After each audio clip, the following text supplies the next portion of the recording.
gentlemen, this is the main event of the evening. And now, it's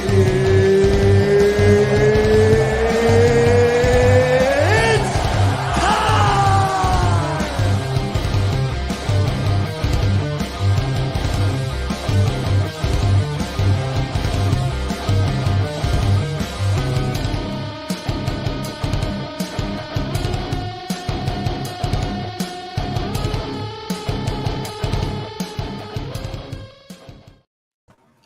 And welcome everyone to the Circle Debate Championship on the Line and EYR podcast, ladies and gentlemen.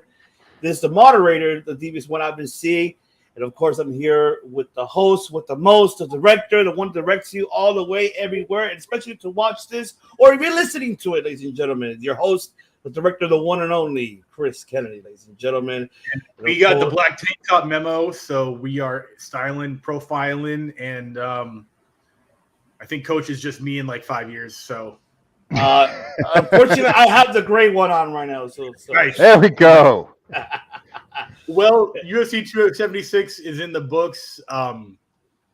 It's in the books, that's for sure. It wasn't a disappointment. I think it was exciting where we predicted it would be exciting, and it was not exciting where I think we thought it would not be exciting. A couple of disappointments, a couple of exciting finishes, and I can't wait to talk about our picks and who was right, who was wrong. Absolutely. Of course, the man who brings that rage in that cage, ladies and gentlemen, the phenomenal one, Coach Rage. And that is right. We are here today to go ahead and give our recap for UFC 276. Of course, Adesanya versus Cannonier, Volkanovski versus Holloway 3.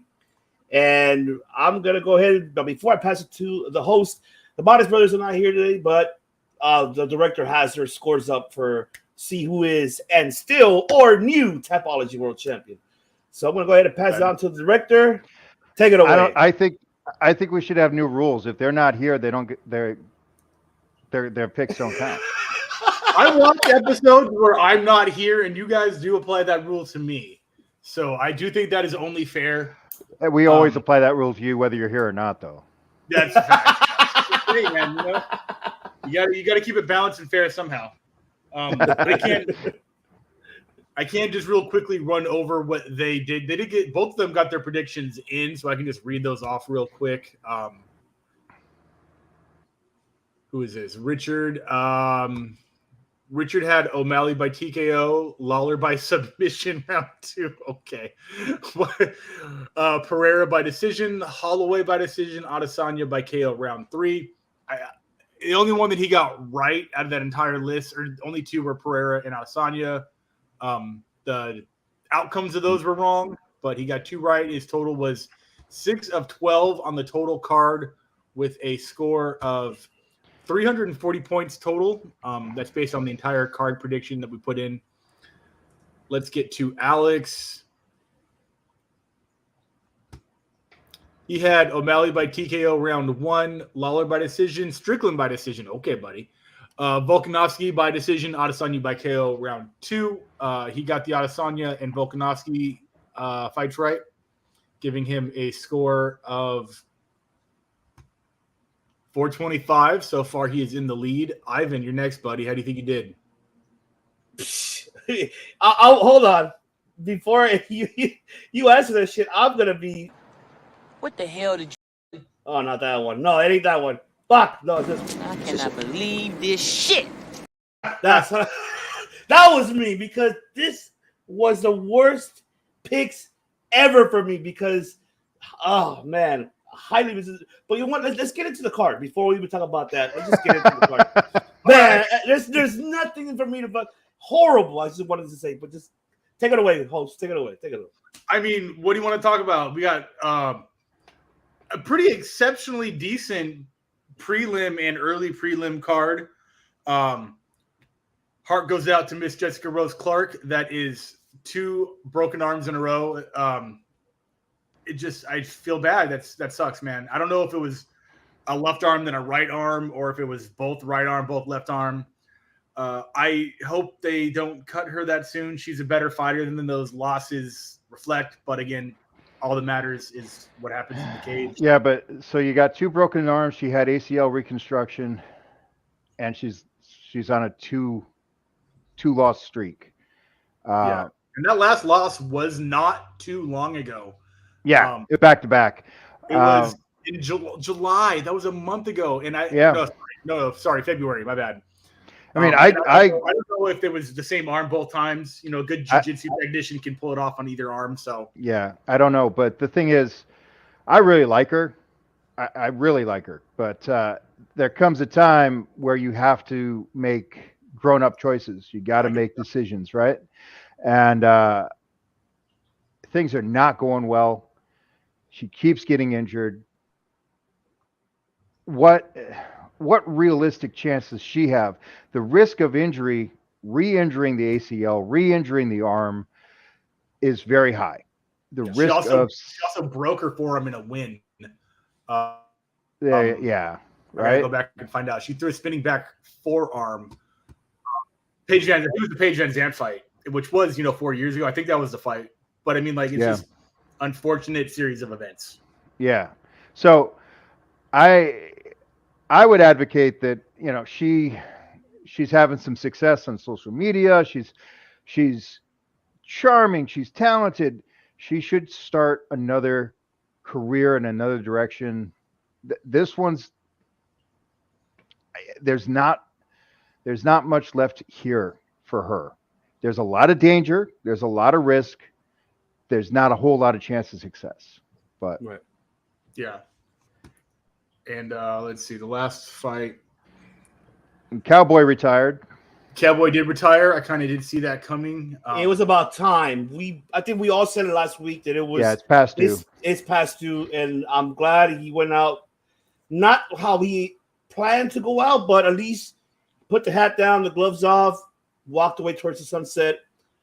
There's nothing we could talk bad about Cerrone, one of the future Hall of Famer, and he's done it all. And him taking fights even on a week notice or less than a week notice, man, this guy is, Cerrone's done it all, man. Kudos to him and wish him nothing but the best for his retirement. And I hope, they hire him, have him backstage, do backstage role, maybe, commentating, maybe for fight nights or, anything, for Cerrone, because, he gave all his heart to the UFC. So I'm hoping that they give, Dana White gives him an opportunity, to work in the UFC somehow backstage as, as an analyst or anything. I just wish him the best. And I'm glad that he at least this time called it quits, because I think he knew already that if he wasn't going to call it quits, Dana White was going to cut him regardless. He was going to, say, sorry, goodbye. That's it. I give you your chance. You got to go.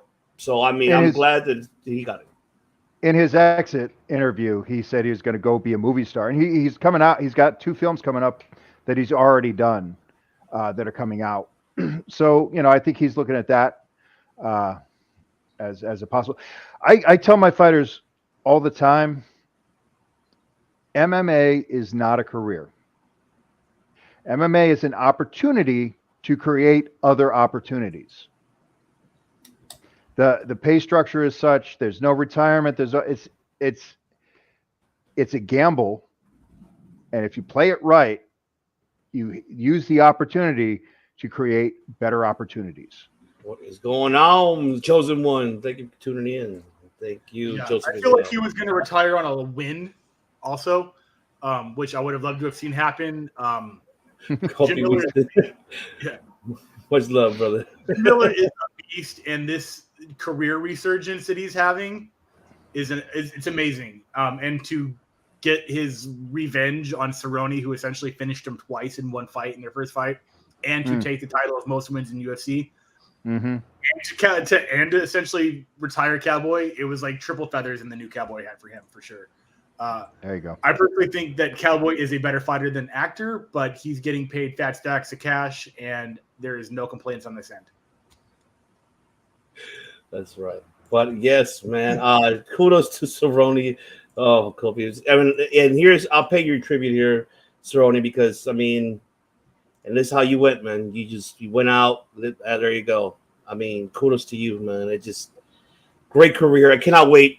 He better be in the Hall of Fame next year. He should be in the Hall of Fame. I mean, yeah, I've been watching Cowboy since he was on the Tap Out show with Mask and Charles Lewis, where it was basically So You Want to Be a Fighter, but like 2006 edition, where we found out about the story behind his shorts, where he never washed his shorts. His grandma kept his like would buy him a new hat every show. And then when the UFC was like, you need to wash your shorts, his grandma like cut out a piece of those old shorts and hid him stitched inside of his new shorts every time. Like, that is how long I've been watching Cowboy, through the WEC, through UFC. Fought 3 times a year, every year for 12 years, except for last year. It's insane. Yeah, so it's been a long, hard road for that guy, and he deserves to ride off into the sunset. Absolutely. All my Western puns have been used. That's right. There you go. Yeah, so take it away, director. Let's get into the main card, baby. Yeah, real quick, I'll do that, but I want to say it's just fucking how good did Jalen Turner look. Jesus Christ. I kind of picked him. I think I picked him to win that fight, but I didn't think he was going to do it in less than a minute with a submission against a Oh. That was ridiculous. Yeah. That was ridiculous. And Rydell is a beast. He is good. And Jalen just was like, what am I seeing? It was awesome. And the killer instinct to crack him on the feet with hands and then another hand, and then on a scrambled takedown to get the guillotine and not like resort to anything but the finish. A lot of guys were like, oh, I like how I'm winning this fight, I'm just going to keep doing that. He took every opportunity to get that out of the judge's hands. I mean, it was fast. And Riddell, awesome. Let me see Riddell's record real quick. 10-3, and that's only his second loss, I mean, in a row in the UFC. So yeah, just crazy. Up and coming. That whole division needs to watch that kid for sure, because Kevin Holland, Anthony Nchikwi, all those guys are just fucking the future of the sport for sure. Cool. Let's go to my predictions, which I have right here. Ivan. Oh, let's go to Ivan first. Ivan, your predictions. I'm sorry, man. You dodged it. You got me all confused, man. These are not the predictions you're looking for. Yeah. No, I was not. I had him up. I'm sorry, man. Okay, so we don't really need to talk about the O'Malley fight, but I mean, raise your hand if you think Pedro was faking the eye injury. I saw the He was. Oh my god. Thank you. Right? Okay, yeah. Fucking casuals, man. Okay. Can I digress? I just want to digress. Because that pisses me off. Like, he fucking got away with that shit. I'm sorry, Munoz. I'm sorry. What are we saying here? What's your position? Munoz got away with faking the eye injury? No, I'm just saying. So post fight, what he mentioned is like, I don't forget it. There's nothing done. That fight is. Oh my god. I'm trying to figure out. That's a very coherent position that you've presented there. I have no idea what you're talking about. I was talking about the first fight. Use your words. The first fight. I'm talking about Munoz, and O'Malley. Yes. I'm saying that I think he could have continued, but unfortunately he did not. I mean, I'm not saying the picture from the. I saw the picture. I know. I saw it. I saw it. Okay. Yes. Okay. Yeah. Thank you, Fight Clips. Yeah. But yeah. What is the motivation? Yeah. So Sensei Claycomb just said, "What motivate?" First of all, Pedro won the first round. It wasn't even. It wasn't. It was close, but it wasn't a blowout enough for Pedro to even want to find the exit, or for O'Malley to create an exit for him losing either. Exactly. Although it was just, I know there was a low blow early in the first round from O'Malley, and then the eye thing. I think those were unintentional fouls. I think I question how unintentional they are. O'Malley's a scumbag, and he's reckless. So he can't fight in the pocket. And he can't fight on the ground, so he's trying to keep the distance. I don't know how. Yeah, I don't know. Man, the rematch. I don't know how unintentional it was. Yeah, I know what you're saying. I know he wasn't. He wasn't trying to end the fight with an eye poke. But Right. he wasn't. it wasn't, He was no. trying to manipulate the fight with an eye Yeah. poke and a groin kick, Yeah. which is actually fairly common tactics in MMA. Unintentional fouls Yeah. add up. They add up and they change the fight. Yeah. So make sure you have a good cup if you're going to compete. Diamond MMA. I don't know. I'm just kidding. They don't Yeah, sponsor me. right. Yeah. Plug sponsor here. That Yeah. would So be great. Sensei Claycomb agrees, right? Also, both Sensei Claycomb and I know Pedro personally, Right. and that's just not in his character. That's not how he rolls. I wouldn't think. I've never seen anything like that from Pedro, just as a fan. So Right. I hope they book the rematch. I actually don't want to see the rematch. Okay. From the first round, from what I saw, let someone else fuck up O'Malley. Okay, cool. Interesting. Yeah, give him Cody. Fuck it. if you ever see that double KO, I think from Cage Rage from like 2012, where they both hit left hooks and they both got knocked out. I want that to happen if O'Malley fights Garbrandt. That would be best. That I can agree with that. That would be fun. Sick. That'd be fun. And see, with Cody and Skittles, it doesn't matter. Doesn't matter who wins, because either one of them losing is fun. So, yeah. Yeah. So that's my cat in the background. He's I saying know. I shouldn't. He's taking exception with me calling him Skittles. He says I should have some respect. He gets in the cage. He does his work. Also, can you guys hear my air conditioner, or is this Nope. okay? Okay, good. Fine. I'm gonna leave it on. Sweet. Next fight of the night, you had Lawler by decision. That was not the outcome we all wanted. I thought we're gonna go all around. There's no No, reason we're to go. just picking on you, Ivan. Yeah, See, That's the- good. Pick brother- on me because The brothers aren't here, Yeah. so you get all the ire. Ooh. okay. Yes. Okay. Yes, I was sad, disappointed. This is where you saw me when I was watching them. Just fucking. Oh, why, Lawler? Why?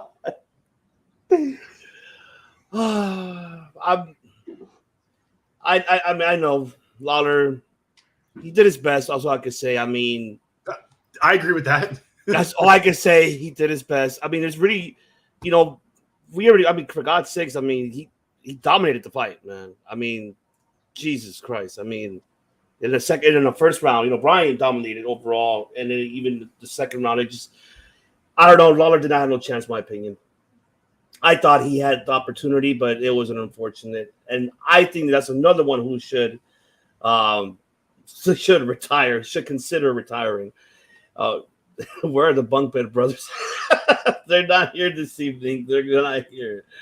But they were so embarrassed about their picks and how they predicted the endings of the fights. They couldn't bring themselves to be on with us tonight. So I feel that. I guess. But they'll be back. It'll be okay. We can make fun of them then. Yes. But man, yeah, Lawler should consider retiring. I think there's nothing left to prove, in my opinion. He's done it all already, and he had a fantastic career. I mean, I don't know what else could he ask for, but this fight proves that just like what happened with Cerrone, he should retire. So if I can speak to that, first of all, I predicted that Lawler would lose. As I said, there's two undefeated fighters. There's Mother Nature and Father Time. yes. That's it. This is a game of millimeters and milliseconds. And it's really, really difficult to see the slippage, to see that you're not quite as sharp. And as you get older, you get more stubborn. The ego stays just as big. But your physical capacity diminishes over time. And there's a shelf life to this game. And I wish more fighters, especially at the higher levels, I wish they would leave on top and leave with more of their health and faculties in place, and not take so much risk, not take so much damage. So, yeah. Agreed. I mean, I even agree with Joseph Clayton said. It goes to show that any given moment at the fight can change direction, momentum. Both fighters were getting hit in the head multiple times. Yes, durability showed with age, and that's absolutely true. Like Lawler is way more skilled, way better, but he didn't have the durability he used to have, and he doesn't have the power that he used to have. No. He doesn't have the speed that he used to have. He's got the skill, he's got the talent, he's got the grit, but the physical attributes and the athleticism, it fades away with time. Yes, indeed. Father Time, still undefeated. That is right. Cool. Next fight of the night. You had Sean Strickland by decision. No. Yeah. That's what I was. What's the name of that Ariana Grande album? Thank You Next. Yeah. I am so happy that I have no idea what that comment means. Like, no idea. Like, over Grappa's head. I'm okay with that. I don't even. You're only 43. Come on. I'm 52, but is that a Starbucks? Yes, it is. It is absolutely Starbucks reference. You are correct. Jesus. Grande. I'm sorry. Oh, see what we did there, Chris? We took the spotlight off of his silliness. He thinks that we forgot that he picked Strickland by decision. By decision. Oh, yes. no! I haven't forgotten. Did you see that the rest of the world did not see? What I was expecting from Strickland was to know that obviously you're fighting a kickboxer who's an assassin. You are a jiu-jitsu fighter, and you did not even dared to stand toe-to-toe with him. That's a big no-no. Do not take that. I get it that you wanted to test it out. Guess what, my friend? That test did not come very lightly because you got knocked out. And I was hoping for Strickland to at least do some type of ground type of move. Nothing was done. He tested him toe-to-toe. It was very disappointing to see Strickland do that. Did not expect that, in my opinion. I expected more.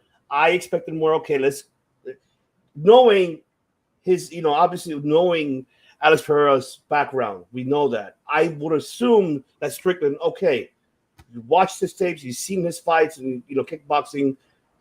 You should have, strategized something. Didn't seem to me he did it, and he tested Pereira, toe-to-toe, stand up, and he paid the price for it. And now, just like what you said last week, Coach, we're gonna get the fight that is a story.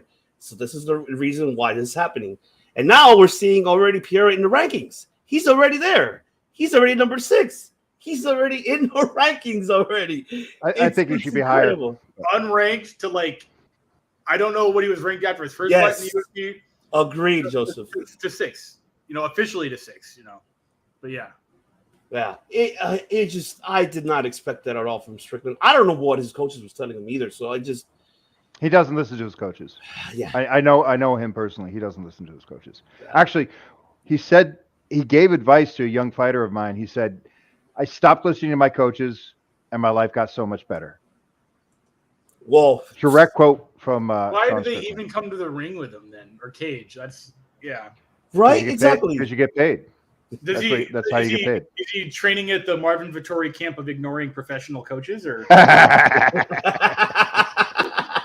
too soon, or no? Look what happens to Vittori, to BJ Penn, even, who has, in my opinion, hands down, one of the best coaches, at least in the hands. Not only the Marinoviches at one point, but Jason Perillo, who can work wonders for a career. And he was Kenny Johnson. Perillo. And say again? BJ Penn's wrestling coach was Kenny Johnson. Yeah, not to get too off track, but in that last BJ Penn versus Frankie Edgar fight, he straight up was like, Perillo was like, I don't know what was wrong with that fucking guy. Like, he wasn't listening to anything we were saying. So, yeah, I don't know enough to, I mean, I'm going to assume that's a bad idea. To not listen to the guys. But I think this is actually good for Strickland. He like a wake up sense of the word? No. Oh, okay. In a career trajectory, in a career trajectory sense of the word, right? Right. If we watch the pressers, right, he's developing a fan base much the same way the Diaz brothers did. Right. It's his personality, it's his rhetoric, he says things that people are thinking that they don't dare say, right? He got into under Izzy's skin, and Izzy started barking back, and Strickland says, settle down, you'll break a nail. Funny. So that is how Sean has a career, and he's going to fight because people want to see him fight. But as far as like the actual title shot track, he's gone up as he's made the rise as far as he can actually go. He has, he's gone as far as he can with his style and his skill set, and so now he's shown that he's a company man. He has the audience, he has the fan base, and now he can do the Diaz tour of get some money fights, give me some entertaining fights, and then make some bank and then retire. But and here's the thing too that I'm reading right now, his quote of Strickland before this fight ever happened. He's like, so this is literally purely just a ploy by UFC, putting him against somebody who likes to strike to potentially get him an easy shot. So UFC, I applaud you, but I might fucking wrestle. No, you didn't. You did not. You did not fucking wrestle. You stand up toe to toe with him. That's with your hands down by your chest. Yes. Oh my blocking God. punches improperly, standing flat-footed. If I were conspiracy theory oriented, one might say it looked like he got paid to do that. But yeah, I know. I do not want to go to that route because I love the UFC. I love MMA. Period. I just please not. No, I don't want it to happen. I don't. Yeah, I don't want to speak about it because I know everyone. Yeah, and it might be true. So yeah. I could get myself in trouble. Yeah. But yeah, I mean, that's what I have, man. That's all I have for this fight. It's just such a disappointment from Strickland himself, especially. It just, what the hell were you doing? What the hell were you doing? That's what I have to say for that fight. All right. Holloway versus Volkanovski, part 3. Holloway by decision is what you predicted. What everyone predicted. Yeah. That's what he should have hauled away, all right, because this is another fight too. That another disappointment. What the fuck? I was literally that way. We did not see the Holloway Volkanovski 2. We did not see that at all in this fight. I don't know what the hell he was doing either. Volkanovski, and mind you, Holloway has the reach advantage and did not take advantage of that. And Volkanovski dominated all 5 rounds. Mm-hmm. He dominated every single round, and Holloway did not do a damn thing. And of course, I mean, he is fast. Yes, timing. Absolutely agreed. Timing and speed. But I mean, it just I don't know what was in Holloway's mind that night. It didn't seem the same. And this time, I mean, Volkanovski shut him up. Even after the fight, tell him, oh yeah, you want to keep bullying me? Well, fuck off. Here, I'll hit you 4. You hit me 2, I'll hit you with 4. And Volkanovski, I mean, he already proved himself already in that division. I mean, he already mentioned in the post-fight that he wants to move up anybody. And, so screw it. I'll book him in Oliveira. Fuck it. Book it. I would book that. So yeah. Look, I see Volk as a truth man. Yeah, respect. But yeah, at his own game, absolutely, he did beat him on his own game. So that's another. I didn't expect. I expected better from Holloway, but I didn't see none of that. Like it was such a disappointment for me too. The question I have is, did Volk get that much better, or is Holloway slipping? I think for me, Volkanovski got much better, but I expected Holloway to try to up to par, close to his level. So it's not or. So Volkanovski did get that much better, and Max is slipping. Yes. Yeah. Yes, correct. That's what happened. So I mean, it's like I said, it's unfortunate. You know, I felt like Holloway also was too predictable. Well, yeah. And Coach froze. Oh no. Yeah, he did. He froze. Right. Making sure that wasn't my end. That's just what he looks like. Do you think Bogle was in his head? I think he was. I think Volkanovski got it to his head. I feel I'll talk about it when it's my turn, but let's get Coach back in here. I don't know if you want to DM him to reset his shite. Hopefully he can reset. But yes, I mean, yeah, I mean, I'm not real big. Yeah, it's just such a disappointing. I just didn't expect that. It was just, wow. Okay, yeah, it looks like he'll be back in, ladies and gentlemen. He just had technical difficulties. Yep, yes. That can happen. That can happen. It is the interwebs, and we use dial-up AOL. It's just as what it is. All righty. Well, then let's move on to your main event prediction. Adesanya versus Jared Cannonier. You had Adesanya by TKO round 3. It went all 5, and it went all 5 pretty easily for the champ, Izzy Twitch Adesanya. What did you see in there that made you think? Did you think that a KO was possible at all? Did you think that was exactly the fight Izzy should have had?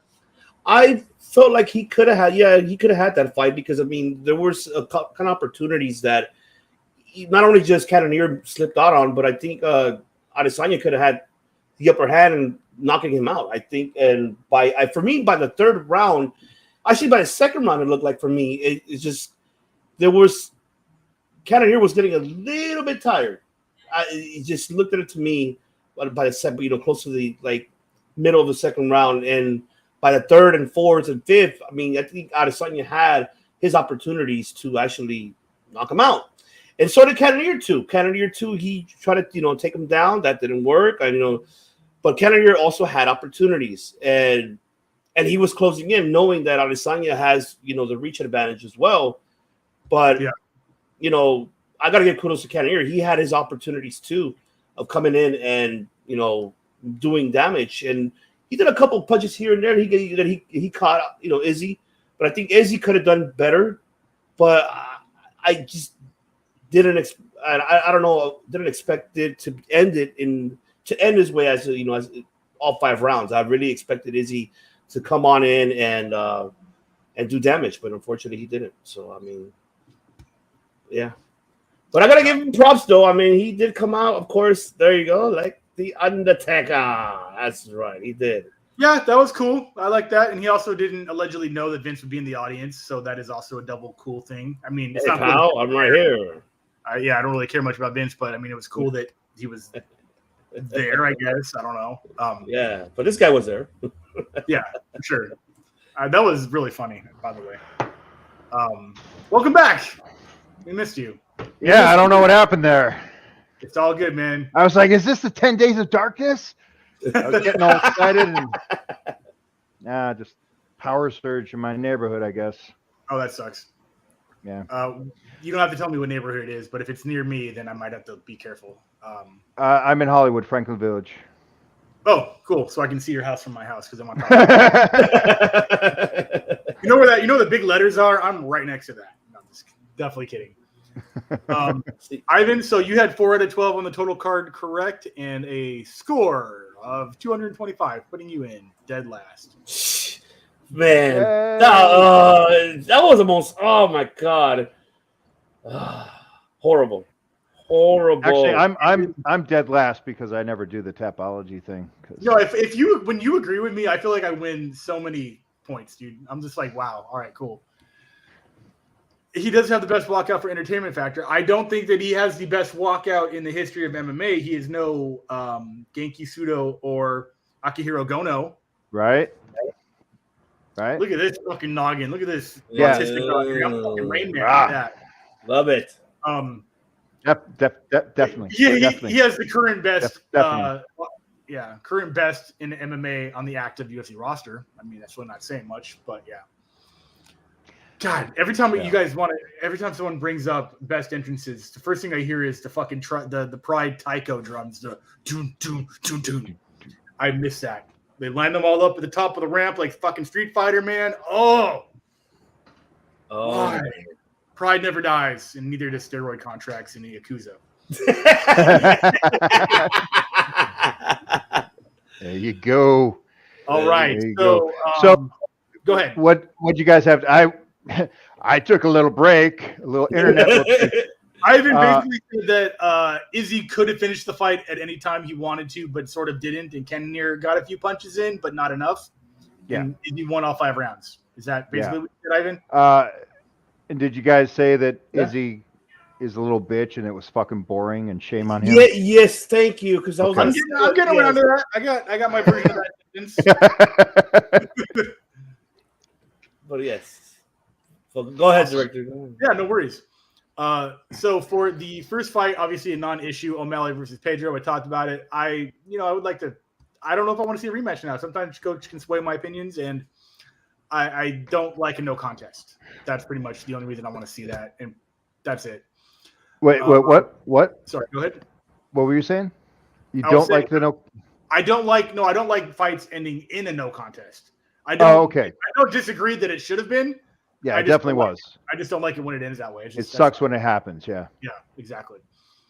For Lawler and Barberina, I had Lawler by decision, and this fight is the epitome of the meme. I ain't gonna lie, they had us in the first half because this is the tale of 2 fights. Lawler was piecing him up in the first round. I was screaming the whole time. It was happening. Barberina is tough. He withstood the best Lawler could throw, which is usually in the first round anyways. And he just out-toughed him, and Lawler gassed himself on the power and the fury. He was persistent with it, but it did start to fade. And as soon as Barberina found his timing and was like, oh shit, I got this. He was like a pit bull. He did not let go. I know it was 12 years ago, so the age of Robbie really isn't relevant, but I just kept thinking of that Melvin Manoff fight back in Strikeforce where he was Lawler was getting his legs chopped in half, taking shots from one of the world's best kickboxers. It was only a matter of time before Manoff finished him, and as soon as he thought he was about to, Robbie hit him with the wildest right hook and dropped him, knocked him out. I thought that was going to happen. I was praying for it to happen. It did not. This is like 5 of 6 in Robbie's last fights that he lost. I don't know if he's going to retire after this, but I don't know what's next for him. I don't know if he's like, I'm still hungry. I don't know if he has contenders he still wants to put down. But good night for Barberina, and that was a wild. It was a comeback. I definitely think that was a very brave comeback and a lot of heart from that kid to put out a former champ like that. And I want to see what's next for him at 170. Pereira versus Strickland. I had Pereira by KO in round 2. I was close. That lead left hook is just dangerous. I watched that replay and I watched a bunch of highlights of Pereira from before MMA, and that's his finishing move. And it is, correct me if I'm wrong, it is a lead left hook, right? Like he kind of comes over the top and just you almost don't see it coming because you don't expect the hook to be a finishing move from that position. Dan Hardy had one, but Dan Hardy isn't exactly known for being the world's best kickboxer, and this guy is. I did mention that Sean is a great street fighter who is not going to see the things a tactical kickboxer is going to throw at him, and I was right. Bad boy Strickland. He was very humble in his Instagram post that happened, I think, immediately backstage, so I can appreciate that. But yeah, if he's not listening to his coaches, he has to, and I don't think there was anywhere he was going to be safe in that. Knowing that I know how good Pereira really is on the ground, I don't think his wrestling or jiu-jitsu was going to help. And he said, fuck it, if I'm not going to win there, I might as well just try to beat him somewhere. I probably have a better chance on the feet, which it was pick your poison for that fight. Indeed. Holloway and Sorry, go ahead. Strickland went out, to use his words, like a man.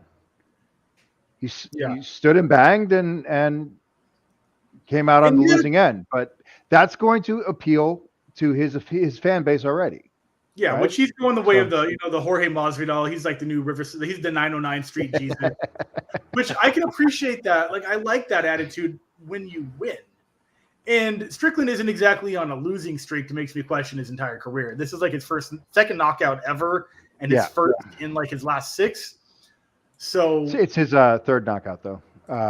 Okay. But out of like 20 fights, right? Like, it's not a bad record. The dude does know what he's doing. Who's the welterweight champion? Usman. Usman knocked him out when he shattered his orbital. Then the Capoeira boy did a big spinny. He does only have 2 knockouts, and it was not to Usman. That was the decision. Okay. So he just shattered the orbital, but didn't knock him out. Okay. His first knockout was to the Capoeira guy, and I'm gonna love trying this one out. Elizeu Zaleski dos Santos, which what's the Wi-Fi password? What's that? I said, what's the Wi-Fi password? Yes. And so I just had it up again. Where'd it go? 25-4. That's not a bad record. That's better than Matt Hughes' record. I mean, let's see what's next. Let's see where he is in the rankings. He's got plenty of life ahead of him. He's young. Yeah, he's got a good career ahead of him. He's got a good fan base. He's marketable. He plays the villain anti-hero pretty well. He's got a good career ahead of him. He's very entertaining. I remember I think it was the Jack Marshman fight. Every time he threw something, he was talking. Come on, Jack. That's all you got. I want this bonus. Come on, I'll give you a chance to win. Yeah. Didn't he even put his hands down and let him hit him? And then he started throwing back. I don't know. I mean, he stood still. Yeah. Just like he did this time. He put his hands on his chest and stood in one place. And how fast were the follow-up shots by Pereira? After the left hook, and he was already down. I mean, he was unconscious on the way down. Hit him with 2 rights in midair, mid-timber. The 1-2. I was like, fuck, that's so fast.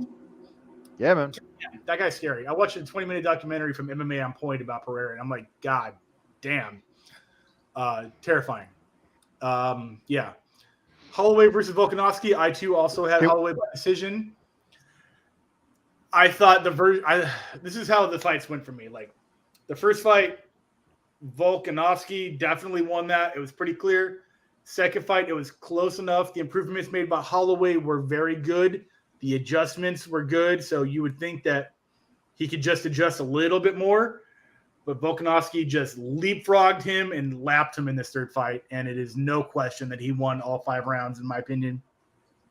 I'd have to go back to watch it if Volkanovski lost any of them. And you got something that Volkanovski doesn't do, talking to him mid-fight. And he wasn't even doing it in a shit-talking way. He was just getting inside of his head because he saw what he was doing. He's like, come on, Max, I'm faster than you. Come on, I thought you were faster. Like, that was – and he was. And Max may have improved a lot more since his last fight, but Volkanovski was just ready for it, and he improved and made Max look not as great as he really is. Yeah, Max is great, and you can just make a good fighter not look great by being that much better than him. Not discrediting Max is just Volkanovski is definitely on his way to being now the greatest featherweight. He has to win like 14 in a row in the UFC, but he's coming up on it. They both beat Aldo, and then Volkanovski beat Max. It's MMA math, man. So at this point, it's just who can beat the win record. Moving up to 170. I know what your opinions are probably on that, Coach. You want that 165 division? Is that the one you keep wanting? 165, yeah, I'd love to see that. Yeah, that would make more sense if it existed, because if you look at just the height and reach difference between him and like Poirier. But the next one up is 155. Yes. Lightweight, yeah. Yeah. So it's only 10 pounds up. But I think he's too small for that, actually. I think just on reach alone, which, I mean, I never want to. There are some short, powerful guys that can handle it, but yeah. The size but difference. Also the forgive me for saying this, the talent pool is deeper at 155 than 145. I don't think Volkanovski will do very well if he goes up. Just look at who he would have to fight. It would have to be in order, like Gaethje, Oliveira, Chandler, Poirier. Like, I'd be interested in him going down and taking the belt off Aljo. I would love that more because Aljo. I mean, you all saw that Aljo spoke up and said, "I'd sub that dude quick." I'm like, I mean, maybe you are very good, and I will never question Matt Serra black belt. So, I like hey, my best Matt Serra impression. Okay, look, I like Matt Serra. All right, like the guys from like Long Island. He's the first Gracie black belt from America. All right, like give me a fucking break, man. That was nice. Thank That you. was nice. I listen to a lot of Matt Serra, so I kind of got it down. The guy's like an Olympic swimmer that never been in the pool, right? Hey, you I'm sorry, you pulled it off. Back in my day, I fought some guys that trained with Sarah. Okay. Yeah. And Nick Serra? No. This was before that. Oh wow. Yeah. Okay. Yeah. Cool. This was right. This was like right when Sarah, right before he got his black belt, and right after he got his black belt. That's how far back we're talking. We're talking like 1998, 1999, and the underground circuit that I was fighting in. A couple of his people that trained with him, I beat the living shit out of. So I believe it. I believe that. So yeah, I would like to think that he could beat Aljamain Sterling. Probably. Oh, could. Easy. We've never seen. Aljo's got nothing for. We've never really, in my memory right now. If Volk could make the weight. Yeah, if he could actually make the weight. Leg or something. I think I think he'll make the division itself interesting more if he actually does really go down to. And I think he'll actually up to par that division itself. I think, in my opinion, what would be cool, and a lot of fantasy fights will happen there, is if he drops down, takes the belt off Aljo, then goes up and challenges at 55. Matt Serra is doing the. He's eating some pasta. Yeah, and talking some shit. Yes, he does a podcast. Yeah, podcast, looking for a fight, and pasta, and I mean he still trains with Ray Longo. His wife is now a amateur MMA fighter. Really? So, yeah, she just won a fight too. 4 kids. She's like 31 years old, and she just got into it. Yeah, it's pretty cool. Pretty cool. No. No? You don't, No.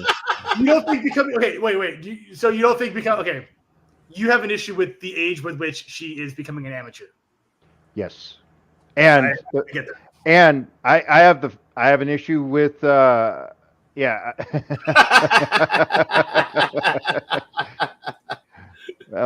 Yeah. No, I have an issue with moms fighting when they're too old to be it's like, come on, you're too old to be doing this. I don't know. Fuck it. Do a bucket list, I guess. I don't know. Yeah, right. I mean, what if she just is amateur? Like that could be in her hopes and dreams. It could be a bucket list. You know, hop in the cage, do it, get out. Yeah, but, I think she's just doing kickboxing. I don't know if it was MMA. I think she's starting at kickboxing. But that's pretty much all I know. Yeah, kickboxing is rough. I mean, I don't know which organization she's in, but. Thank you, Google. Let's find out. Yeah. I mean, Matt Serra, a wife fighting. Let's see what pops up. Yeah. Yeah, I don't really. It's really probably not going to show up. Anyways, on to UFC 276. Like we were supposed to be talking about. Yeah, which happens. You know, it's a show. Joseph getting us off track about Matt Serra. And a hot dog eating contest. Right. I want hot dogs. Fucking Trader Joe's is closed though. They have the best vegan hot dogs. Goddamn. Are they carcinogenic like normal hot dogs, or? I think they're cancer added. Yeah, I think they're. Main event, I had Adesanya by TKO KO round 3. It was a decision. From a professional fan with no kickboxing or striking experience, I'm going to think that Izzy fights like this when people are not coming at him full blast. In the Kelvin fight, in the Whitaker fights, especially the Whitaker fight where he finished him, and especially in fights where Izzy finishes people, it is when they are bringing the fight to him. But if you lay back and are trying to pick your shots, he's just going to kind of do the same and take the night off. Does that sound sort of what his tendencies are, Coach?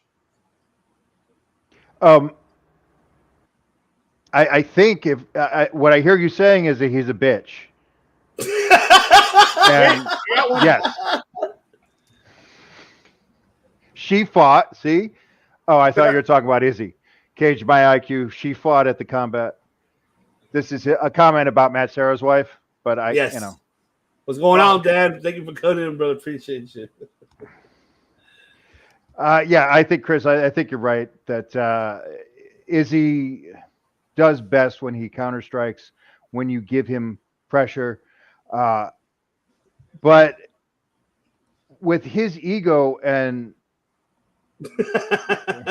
does he look like? Yes, he does. Yes. He does. Yes.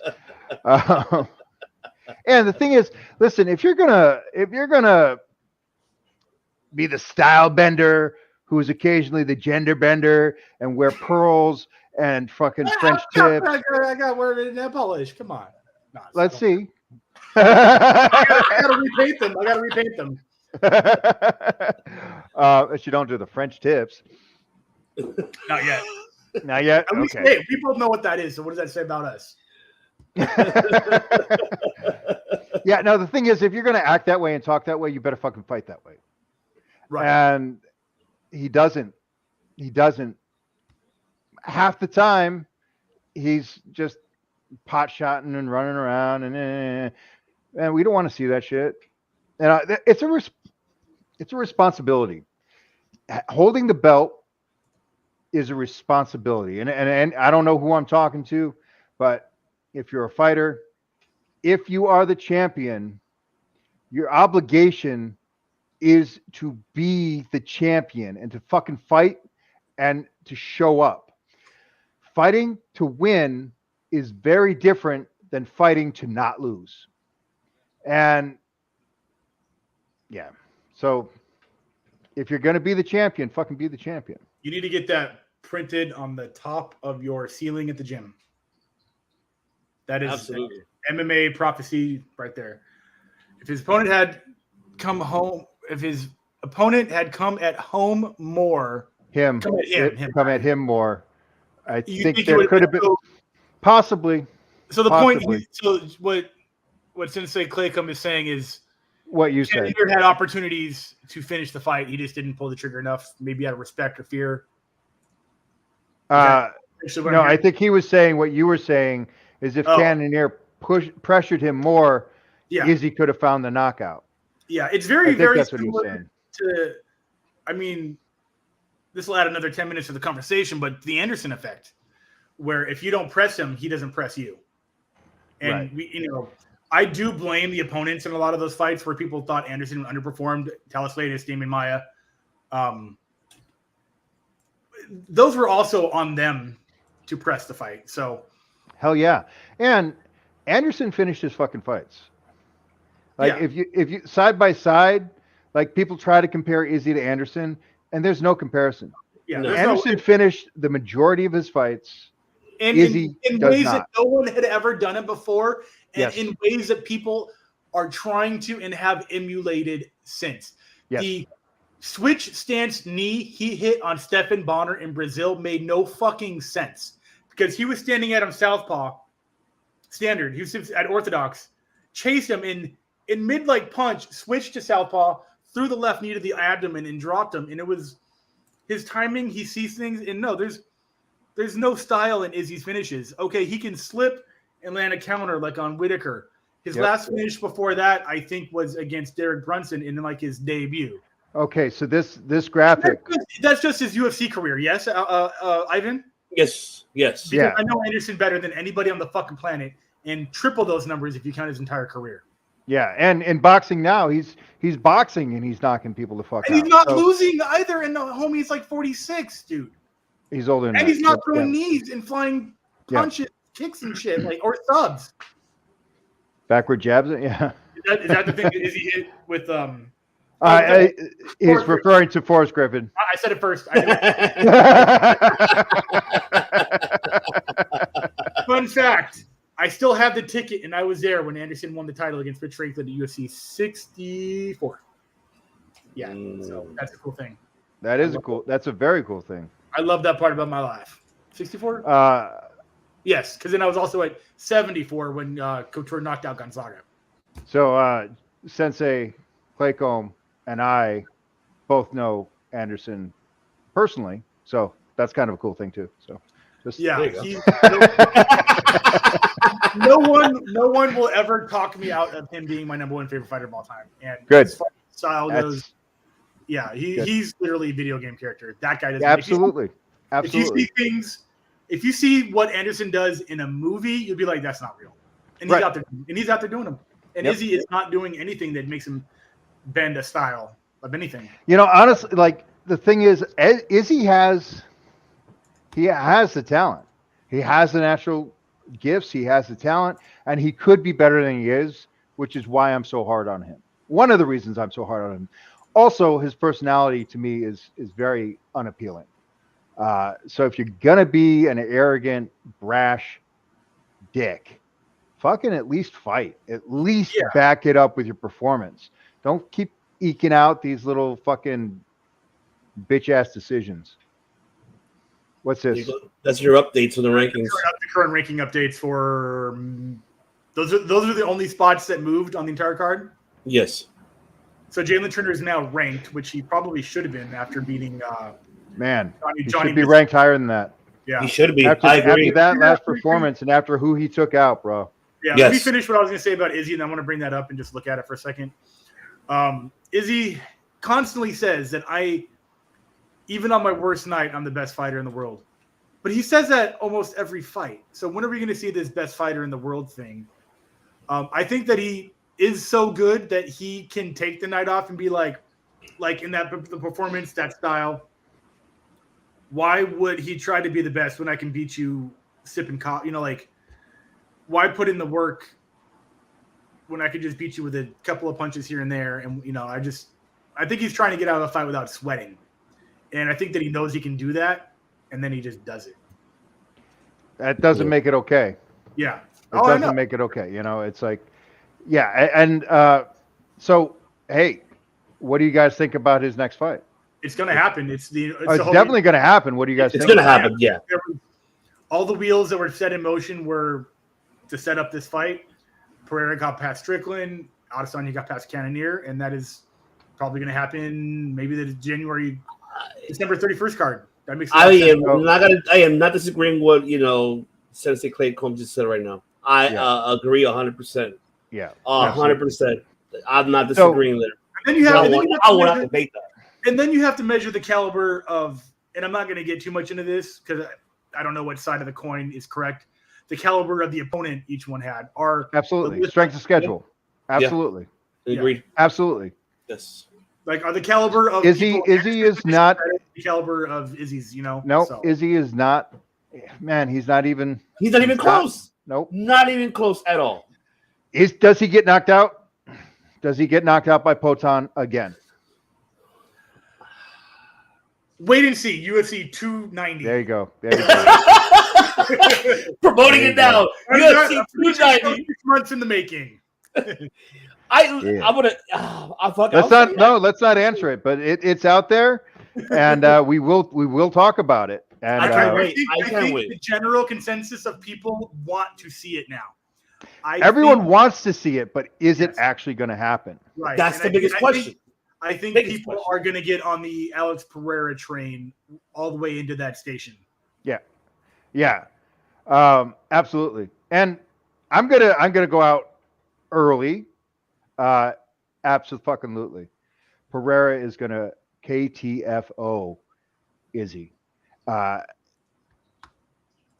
Izzy's like, this is not kickboxing. This is MMA. No kidding. And Pereira's better at MMA than you are. And he's better at kickboxing than you are. And he's beat you twice, and now he's going to beat you a third time. And the guy doesn't say anything. Nope. I love it. Silent assassin. Yeah, bring up the that ranking thing you had over there. Yes. Now people. Anyways, I win. I'm the new champion. I have like 800 points. I got 8 out of 12 correct, 1 perfect. And new. I technically got 8 out of 11 correct because it's still the O'Malley of one of the 12. But that's enough. As long as anybody but Alex, hashtag anybody but Alex. Thank you. At least it stays in the house. It stays in the house in the COD family.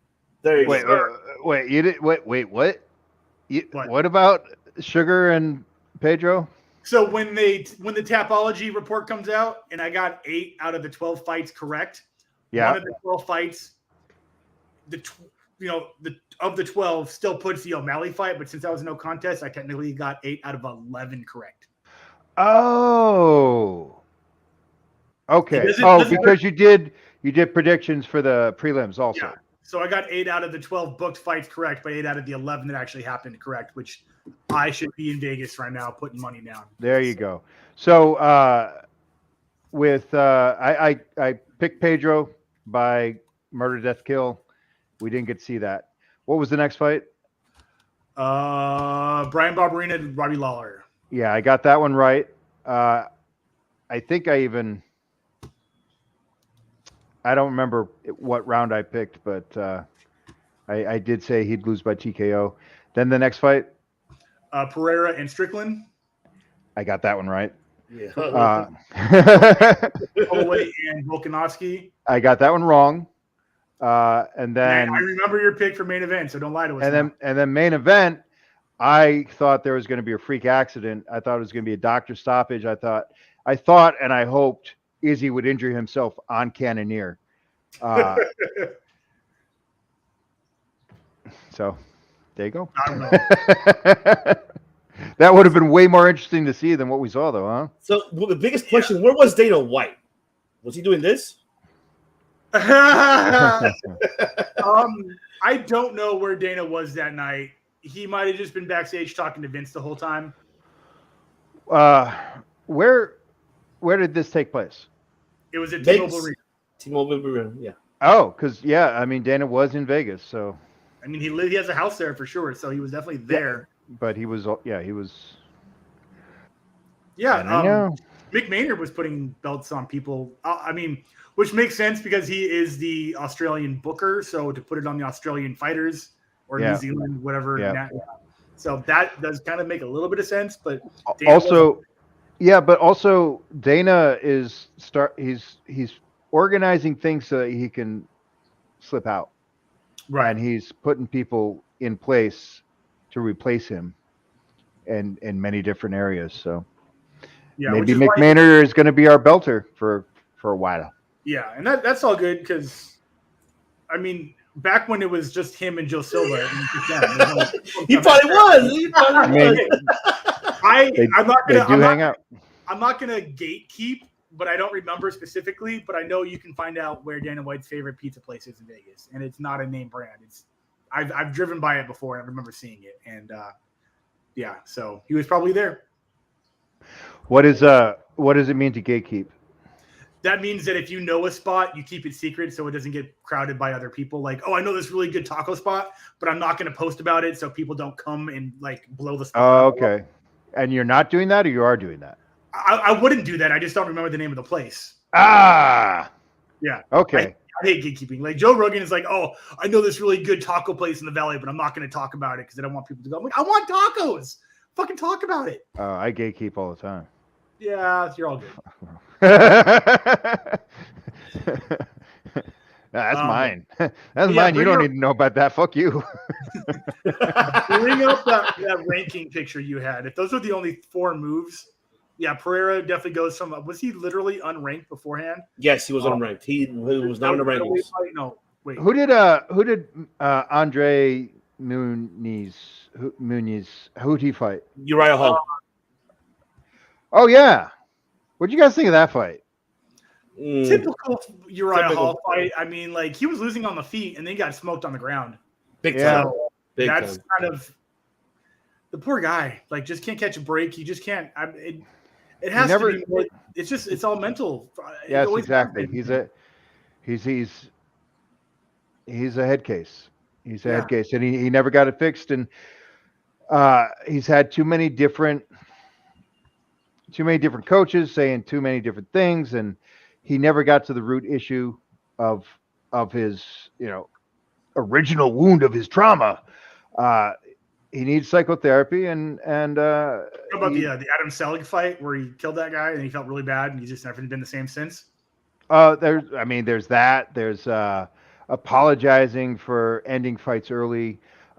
There's saying, oh well, never fight with rage. Well, I mean that's good advice. Don't fight with rage. But yeah, no, no, because breaking Chris Weidman's leg with his eyeballs. Yeah, right.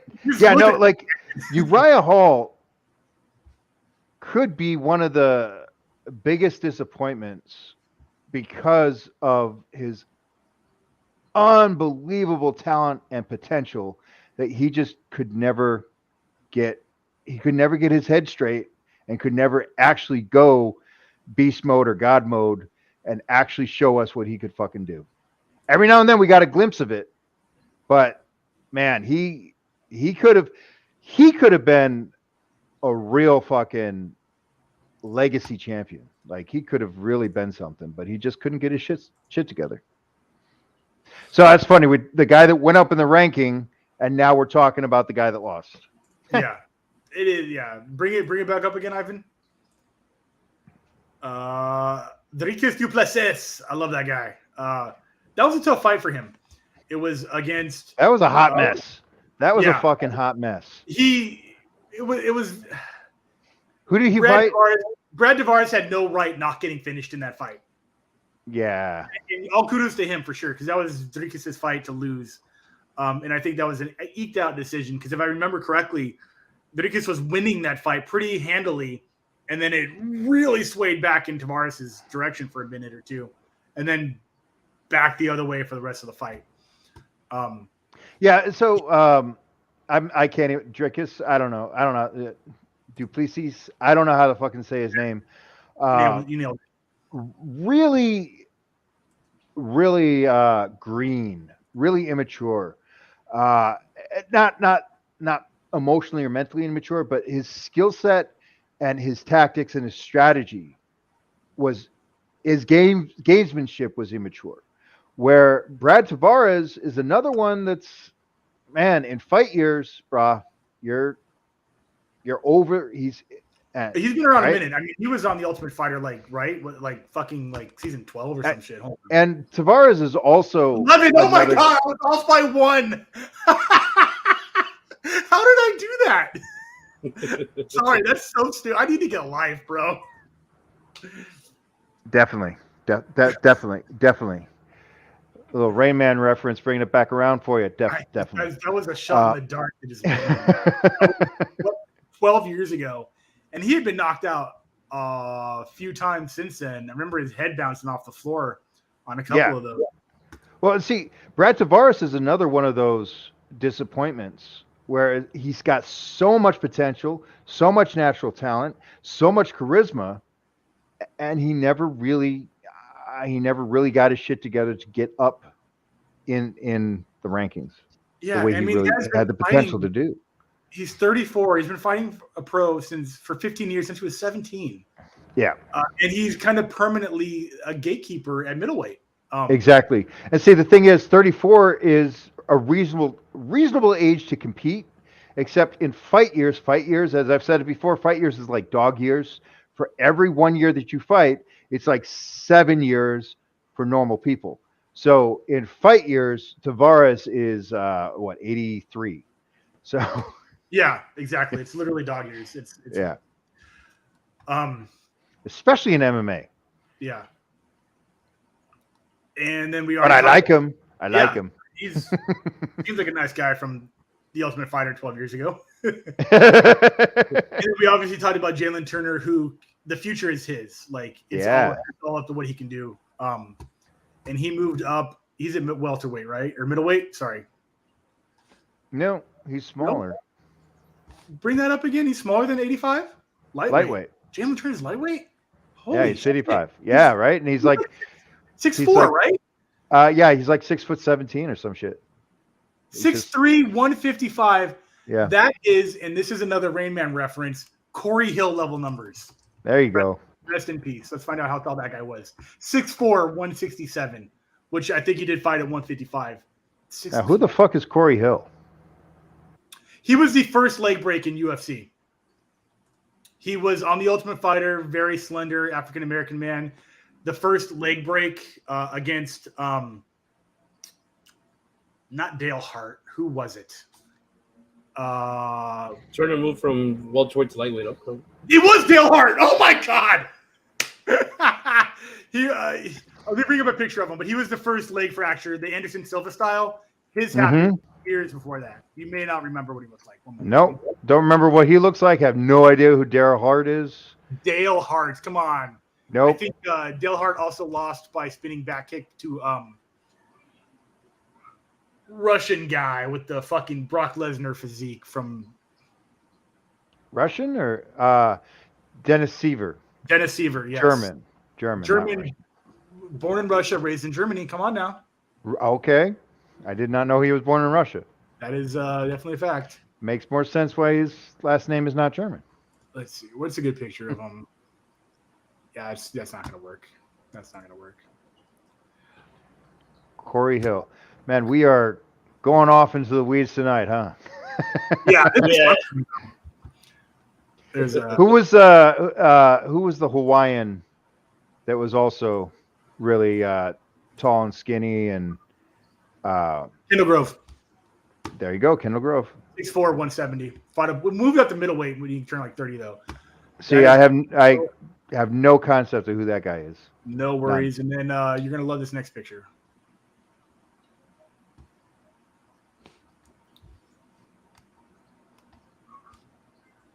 Let's move that. First leg fracture in UFC is not loading the way it should. Wow. Yeah, right. See, Turner adding training from Gracie's to pair with his boxing made him a big threat. I don't know. That didn't stick. Whatever. Censored. So who's Daryl Hart or Daryl? Dale Hart. He was just a random 155er who. And Corey Hill wasn't. Corey Hill was being the first leg fracture in UFC history. So.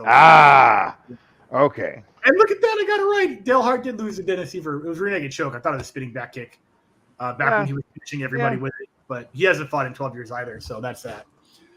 But yeah, Jalen Turner, I thought he was 170, 185 just based on that height alone. Yeah. And he looks like he's that big. Lightweight. So he moved up to 14 from non-ranked. Conor McGregor ranked number 12 at lightweight.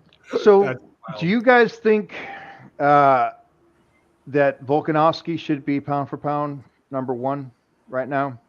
I don't think he should be number 1. I think he should be maybe 2. Why? You think Usman's better than Volkanovski? Okay, no, Volkanovski is number 2. He is number 2, but I think he should be number 1.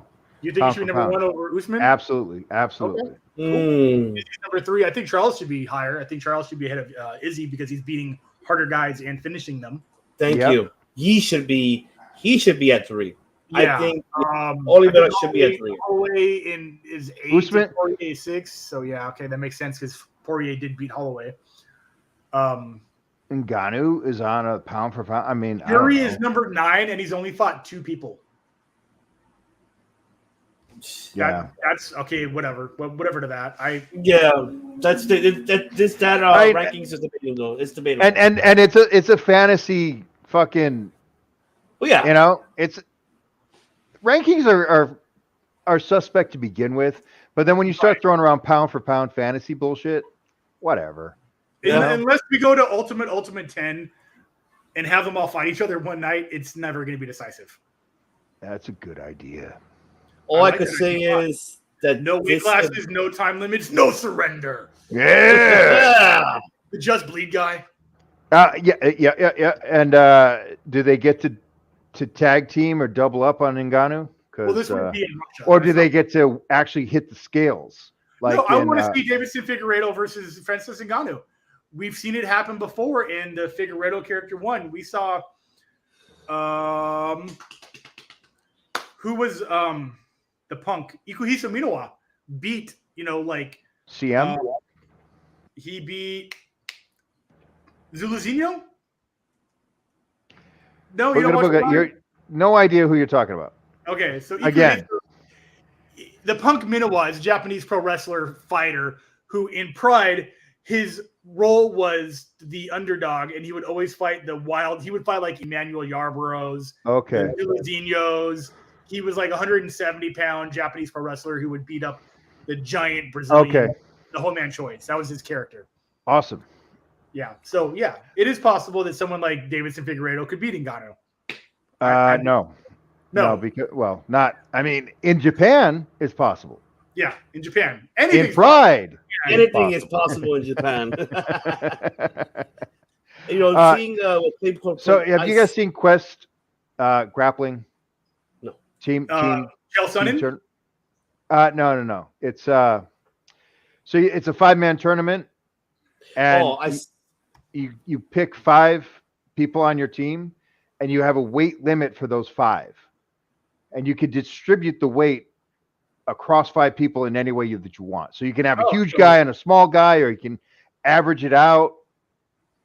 That's what I'd like to see for the pound-to-pound elimination, right? Yeah. So Ngannou is 285, so you can have 2 guys that weigh the same as Ngannou and put them in there with him. That would, I mean, maybe in video games. Yeah.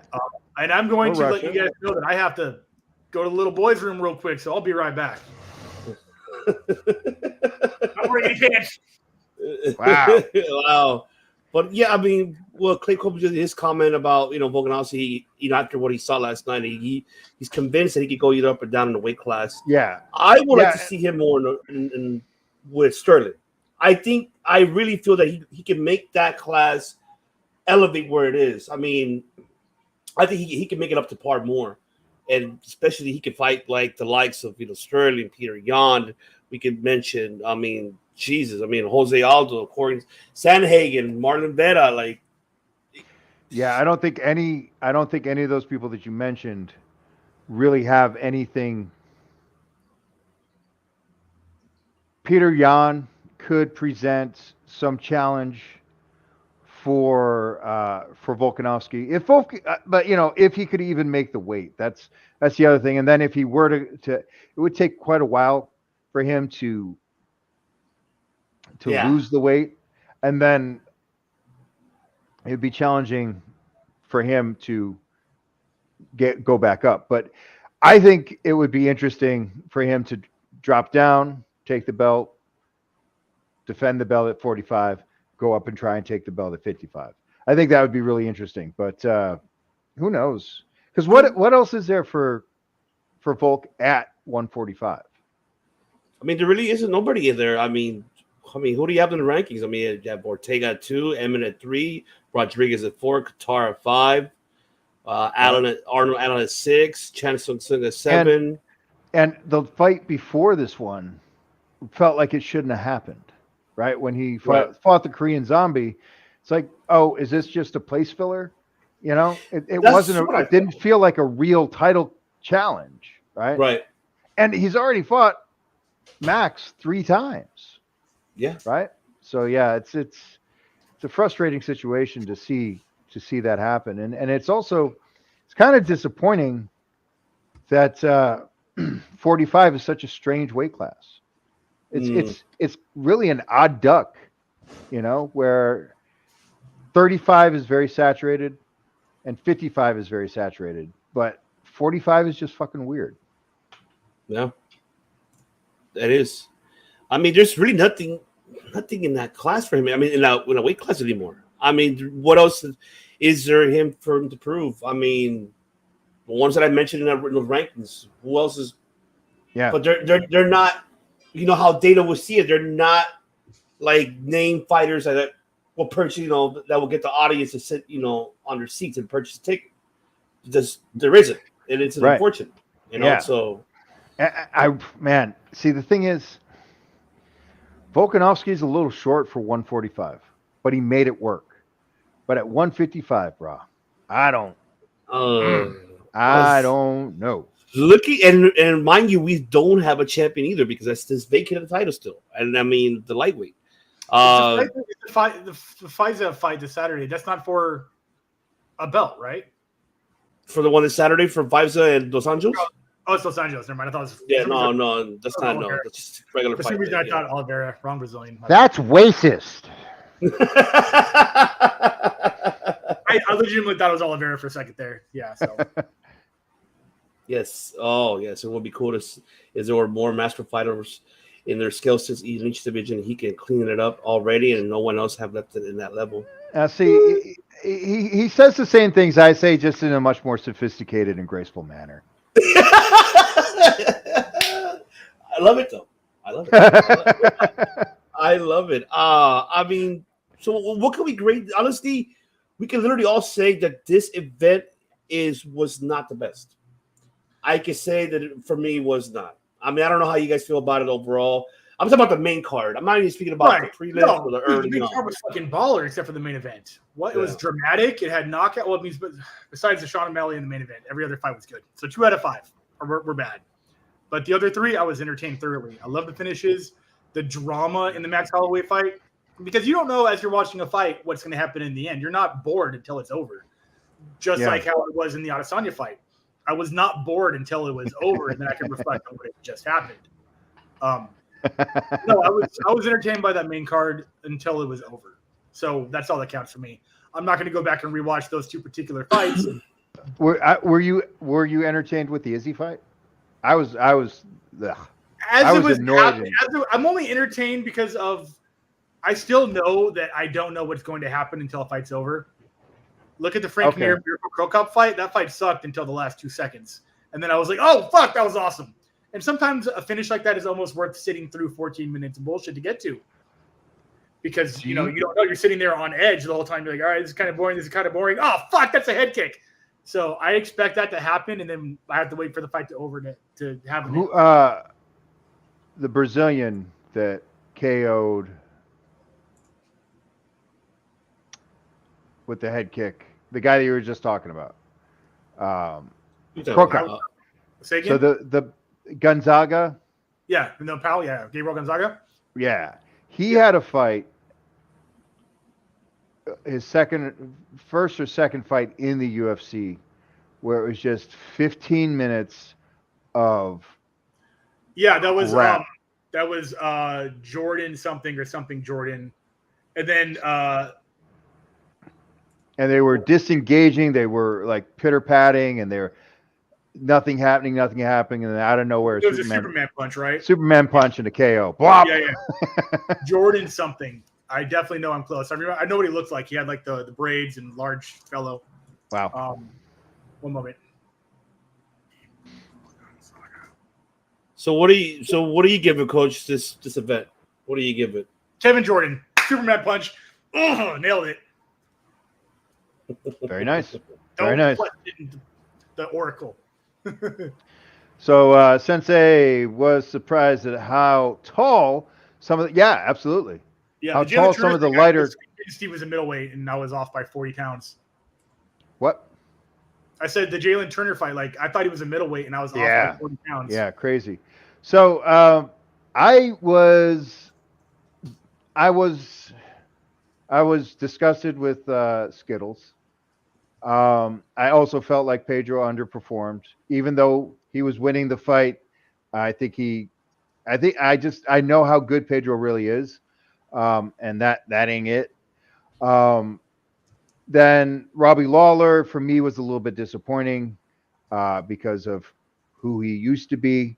And who was he fighting?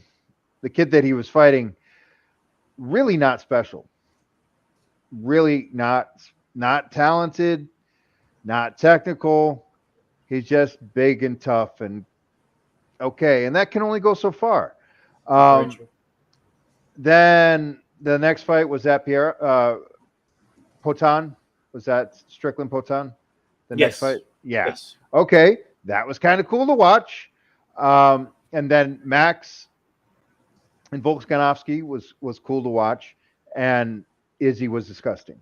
So 3/5 of the card was very disappointing. So Yeah. Very true. Indeed. I agree. I wish the main event was better, but the matchmaking, like Robbie Lawler, I love him, but come on, man, he's like, right? And for actually, Sensei, it was more than that. I think it was $100. yeah. Yeah. So Biden inflation. Come on, man. At least it's cheap compared to filling my gas tank. But yeah, I think they should have done better with the matchmaking to actually make it better fights.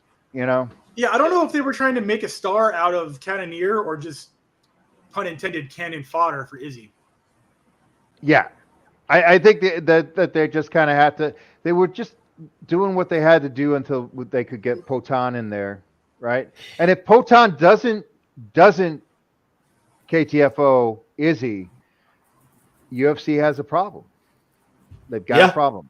Major problem. Yeah, they got a stale loaf of bread on top of the counter that it's just like. I think they're banking a lot of the marketing of Izzy. I don't think they're using his fights to sell his fights. They're using, obviously, his personality, his swagger, the character that exists outside of the cage to sell what's in the cage. Identity politics, yeah. And I think the opposite will be true if Pereira wins the belt, where they have a guy who doesn't do any media, doesn't have any kind of personality to market having the belt, and Dana hates that a lot more than having a charismatic, boring fighter. But however, though, you have now something exciting, something new, and that should give that weight class. He doesn't care. Dana does not care if he has a boring champion. No, I'm with you on that. I'm not disagreeing that point of view, but I'm just saying, like, for us as fans that like the sport, it's something. It'd be really cool is if Potan knocks out Izzy. if Potan knocks out Izzy and then immediately retires and says, I just wanted to do it one more time. Yeah, I just wanted to beat him again. I'm done. And then they leave the belt vacant. And as you were. That's pretty much all my thoughts. We covered the rankings. We covered what's next for a lot of the main card. Some up-and-comers. I am new Capology champion by a landslide. Sorry, Maris brothers. Just hand that belt over here. And I'll take that. That's right. I have your belt right here. I acknowledge you. I have it right here. Yeah, Tribal Chief. The Tribal Chief. I have it right here. I acknowledge you. UFC 277 is July 30th. I can't wait. A lot of fights on there I'm excited for. We're going to talk about it the Tuesday or Monday or Tuesday before that 30th. So I'm going to see you guys on the podcast. I will end. What about, do you guys want to cover the ABC one? Ortega, Yair Rodriguez, Michelle Watterson, Amanda Lemos. I don't even know what that is. I don't even know what that's next Saturday. I'm going to be in Ohio, so definitely not. No, thank you. I'm going to do no potting that weekend. I'm going to be out fucking. Oh, I know you're going to be in jail, essentially. I mean, literally. Man. Well, I mean, closing thoughts. Anyone else, Coach? Any closing thoughts here? Not really. I think we wrapped it up. I think we, think we're good. Yeah. Skittles is a scumbag. Izzy is a bitch. That's pretty much it. To this day.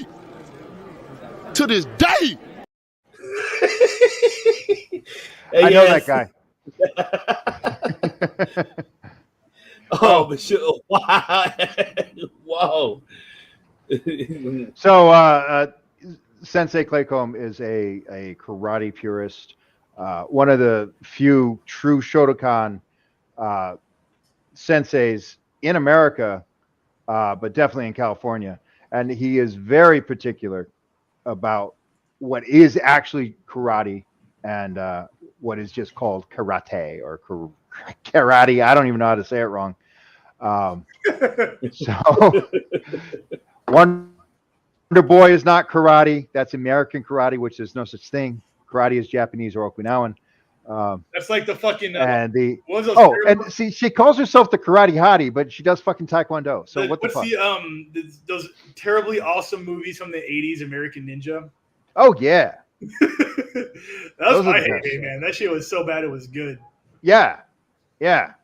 Back when you actually thought there were ninjas and ninjas were real, and I want to study ninjutsu. Everybody died in quicksand. Those are the days. There you have it, ladies and gentlemen. Thank you so much. I appreciate everybody for coming in. Did you ever, those the ninja shoes that they sold in the back of like Black Belt magazine? Did you ever order one of those? No, I remember the Chuck Norris. I remember the Chuck Norris karate jeans, the action jeans too. I did. That's my point exactly. I did. They were like they only had picking jeans. They had the one toe sliver. They were black. The shoes. Yeah. I they were made out of canvas, and they had a little. And they I used to read absolute dog shit. But I ordered them and then never had any chance to use them or wear them. But you never went to Roadhouse bars. Roadhouse. And I was 12 years old, but whatever. Well, once again, ladies and gentlemen, thank you so much for tuning in. We appreciate everyone for the comments that came in. I love you guys for everything. We appreciate you all for tuning in here on this wonderful recap. Well, not wonderful, unfortunately. Still got my ninja stars up. We made the pay-per-view worth watching. Yes, absolutely. Of course, we have a new reigning, defending, undisputed Tapology World Champion, the director himself, and he'll be defending that belt for July 30th, UFC 277.